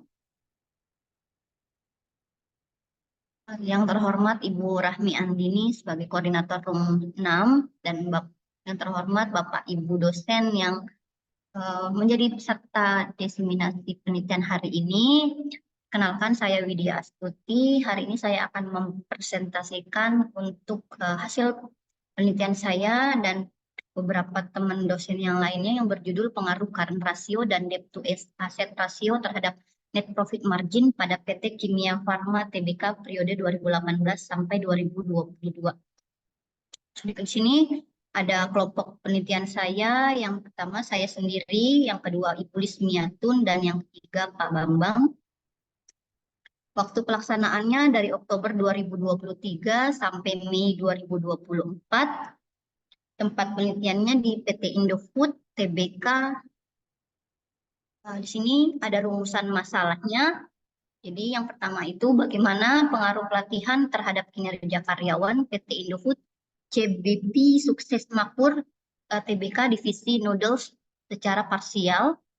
Bagaimana pengaruh pengembangan karir terhadap kinerja karyawan PT Indofood CBP terhadap Sukses Makmur Tbk Divisi Noodles secara parsial. Dan yang terakhir, bagaimana pengaruh pelatihan dan pengembangan karir terhadap kinerja karyawan pada PT Indofood CBP Sukses Makmur Tbk Divisi Noodles secara simultan.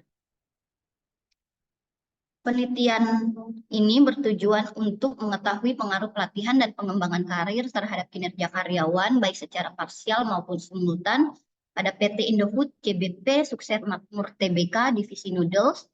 Metode yang digunakan dalam penelitian ini adalah metode kuantitatif, teknik analisis menggunakan analisis statistik dengan pengujian uji validitas, uji reliabilitas, uji asumsi klasik, uji analisis deskriptif, uji regresi linear sederhana, regresi linear berganda, uji koefisien korelasi, uji koefisien determinasi, uji T, dan uji F.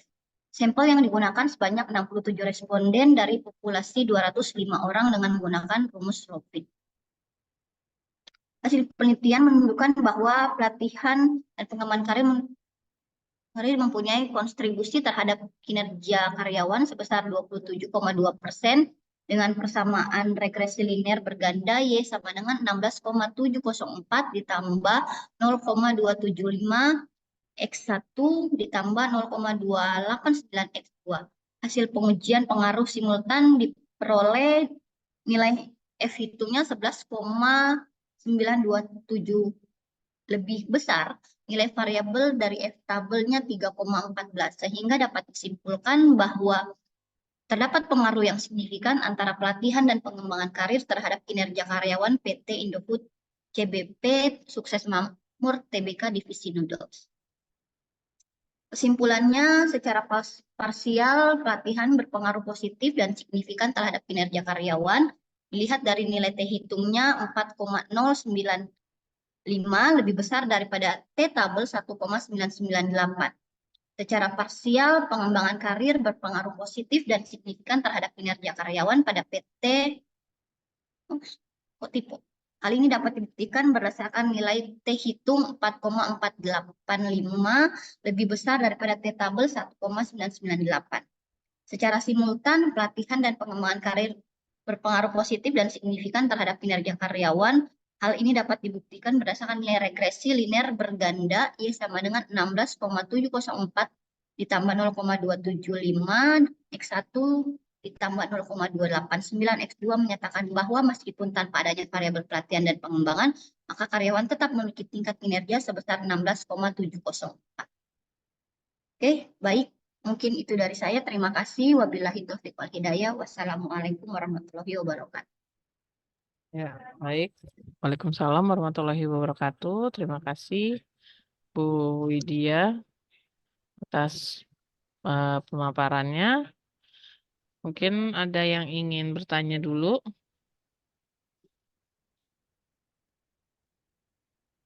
Ya, kalau tidak ada, selanjutnya Bu Widya, itu tadi kelompok siapa ya, Bu?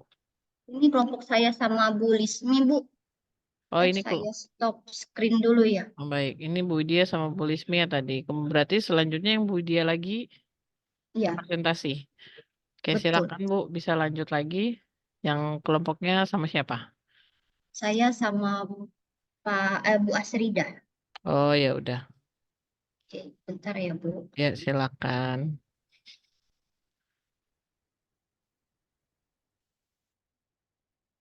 Ini yang satu ini agak lumayan susah. Bentar. Bilang di mana datanya? Oh, ini dia. Baik, Bapak Ibu melanjutkan untuk kelompok kedua saya. Tadi kayaknya typo judulnya, yang ini yang benar. Yang ini tentang karan rasio, kelompok pengabdian, salah lagi kan. Widya saya, Bu Asrida dan Pak Sunario. Pelaksanaan sama Oktober sampai Mei 2024. Tempatnya di Kimia Farma Tbk.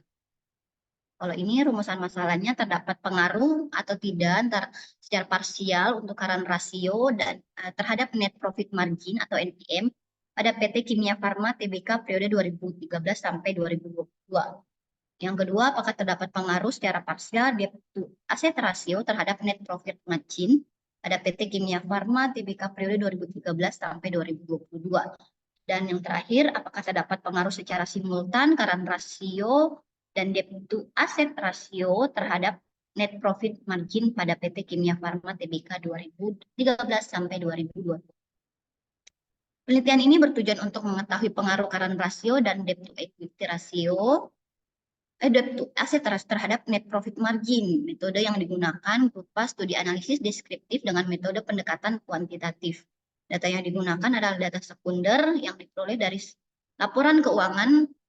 Terus teknik analisis data yang digunakan yaitu analisis statistik deskriptif, uji asumsi klasik, regresi linear berganda, dan uji hipotesis.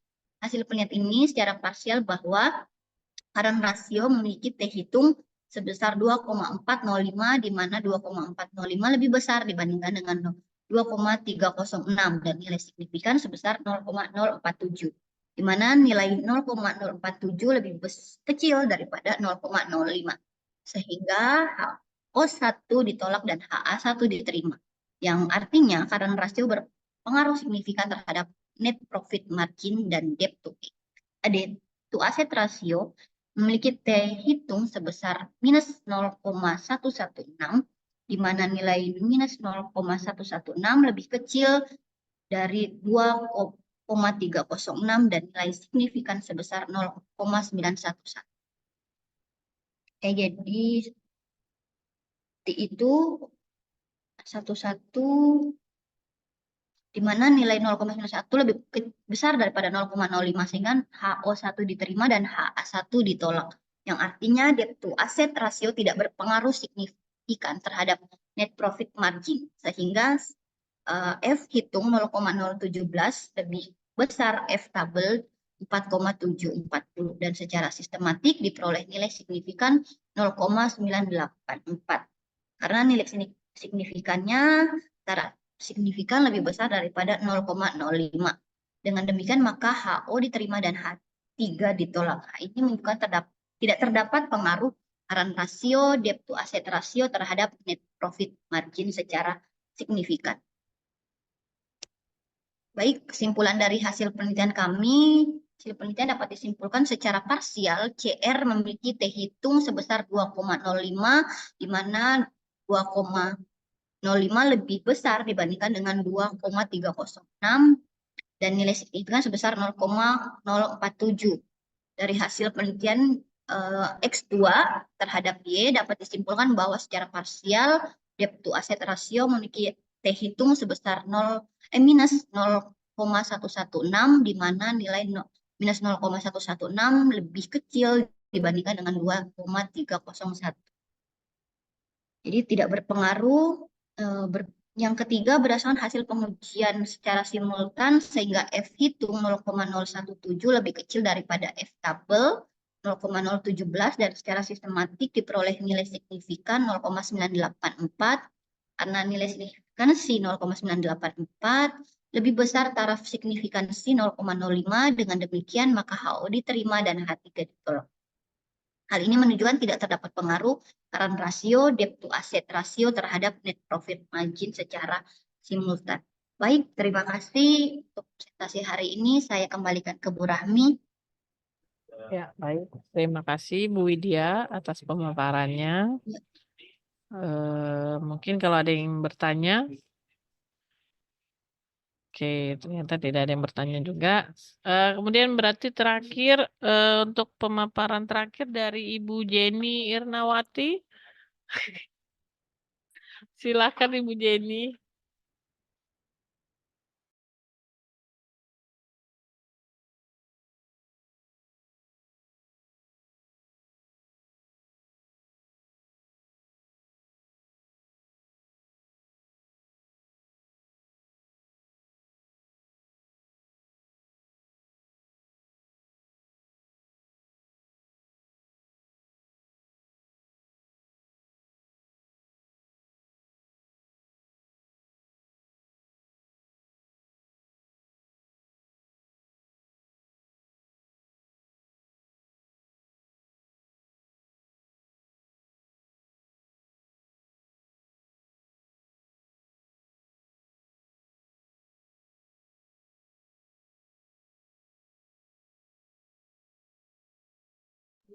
Assalamualaikum warahmatullahi wabarakatuh. Selamat siang Bapak Ibu, mohon izin Bu Rahmi untuk mempresentasikan hasil penelitian saya, di mana dengan judulnya pengaruh pertumbuhan perusahaan, keputusan pendanaan, dan kebijakan dividen terhadap nilai perusahaan, di mana untuk studi kasusnya itu empiris pada perusahaan makanan dan minuman yang terdaftar di Bursa Efek Indonesia periode 2017 sampai dengan ini belum update ya 2022. Saya sebagai ketua Jenny Irnawati dan anggotanya Wirawan Suryanto.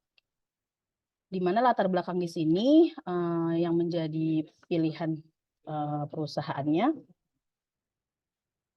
di mana para investor menanamkan modalnya agar memperoleh keuntungan yang besar, di mana untuk nilai perusahaan merupakan konsep penting dalam perusahaan, terutama bagi investor karena merupakan indikator pasar untuk menilai perusahaan. Persaingan yang semakin meningkat juga menuntut perusahaan untuk mempertahankan atau memperoleh keuntungan dengan cara memberikan perhatian penuh pada kegiatan operasional perusahaan. Di mana untuk rumusan masalah pada penelitian saya itu ada 4. Apakah terdapat pengaruh pertumbuhan perusahaan terhadap nilai perusahaan? Apakah terdapat pengaruh keputusan pendanaan terhadap nilai perusahaan? Apakah terdapat pengaruh kebijakan dividen terhadap nilai perusahaan? Dan apakah terdapat pengaruh pertumbuhan perusahaan, keputusan pendanaan, dan kebijakan dividen secara simultan terhadap nilai perusahaan? Kemudian tujuannya ini untuk mengetahui semua pengaruh gitu ya antara masing-masing X1 ke Y, kemudian secara simultan. Ini untuk kerangka berpikirnya, X1-nya pertumbuhan perusahaan, X2-nya keputusan pendanaan, X3-nya kebijakan dividen, dan Y-nya nilai perusahaan. Untuk analisis datanya menggunakan data panel, di mana ada beberapa perusahaan gitu ya selama 5 tahun. Kemudian diolah menggunakan eViews, jadi kita cek dulu LM penentuan apakah random effect, fixed effect gitu ya, dan dicek dulu mana model yang terbaik gitu. Nah, ini ada LM-nya, kita cek. Terpilihlah random effect model. Kemudian dicek untuk uji chow-nya, terpilihlah fixed effect model, dan uji Hostman-nya terpilih itu fixed effect model. Otomatis dari ketiga uji ini yang dipilih adalah fixed effect model karena 2:1. Kemudian dilakukan uji asumsi klasik, ada normalitas, ada multikolineritas, heteroskedastisitas, dan autokorelasi. Di mana untuk uji normalitas kita lihat nilai jar Q beranya, JB-nya itu sebesar 1,032044. Di mana dengan nilai probability-nya adalah 0,596890, maka bisa disimpulkan berdistribusi normal. Untuk multikolineritasnya ini dilihat dari nilai koefisien antar variabelnya lebih kecil daripada 0,80. Sehingga dapat disimpulkan tidak terjadi atau tidak ada masalah multikolineritas. Untuk heteroskedastisitasnya dilihat dari uji Glaser. Di sini dilihat chi-square-nya adalah 0,1111, lebih besar daripada 0,05, maka dapat disimpulkan tidak terjadi masalah heteroskedastisitas. Untuk autokorelasinya, ini menggunakan dilihat dari Durbin-Watson-nya. Itu dilihat di sini nilainya berada di antara nilai DU dan 4 dikurang DU yang mengindikasikan bahwa tidak adanya gejala autokorelasi. Maka dari itu data ini bisa dilanjutkan. Kemudian ada analisis regresi data panel. Ini dilihat dari sini ada nilai konstantanya bernilai positif. Kemudian ini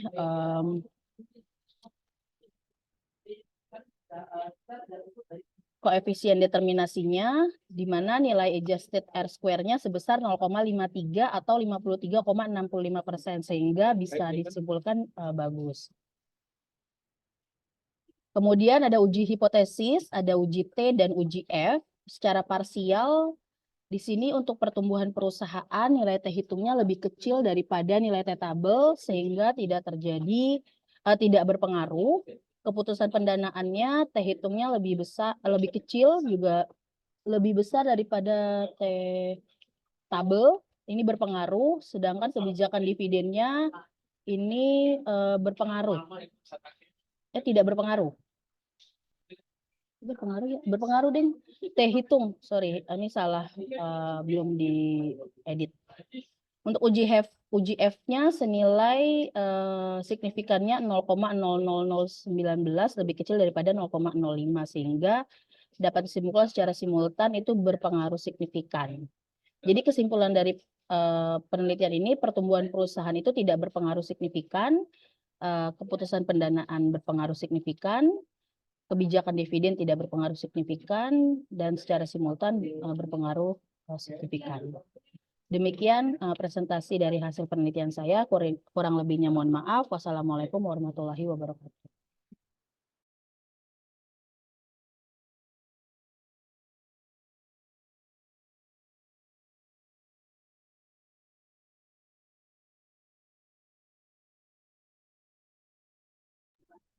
Baik, terima kasih Bu Jenny.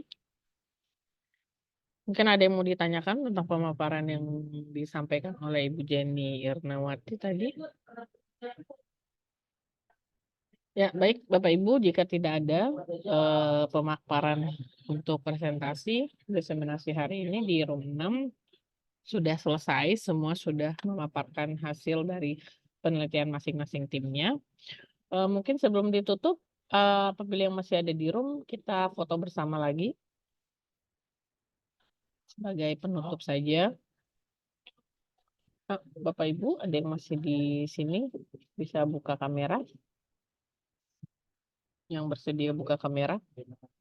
Baik. Ya, segini aja. Oke, yang lain, Pak Andri. Pak Andri lagi sibuk kayaknya.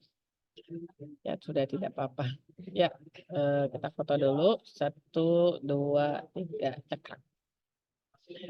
Ya, baik. Terima kasih Bapak Ibu. Saya sampaikan untuk nanti link videonya. Terima kasih Bu Rahmi. Ya, Terima sama-sama. kasih ibu-ibu semua. Untuk Maaf link ya, tadi banyak videonya, putus. iya nggak apa-apa Bu. Untuk link Oke. videonya nanti akan di-share di grup utama setelah semuanya sudah diiniin ya Bu ya, Bapak Ibu. Oke, saya tutup aja diseminasi untuk room 6 hari ini. Terima kasih. Mohon maaf jika ada salah kata. Wassalamualaikum warahmatullahi wabarakatuh. Waalaikumsalam warahmatullahi wabarakatuh. Terima kasih Bu Baik, Rahmi. siap. Izin live Terima Bapak kasih ya, Ibu. silakan Bapak Ibu. Ya, sudah boleh live ya. Boleh Bapak Ibu, silakan Oke. live.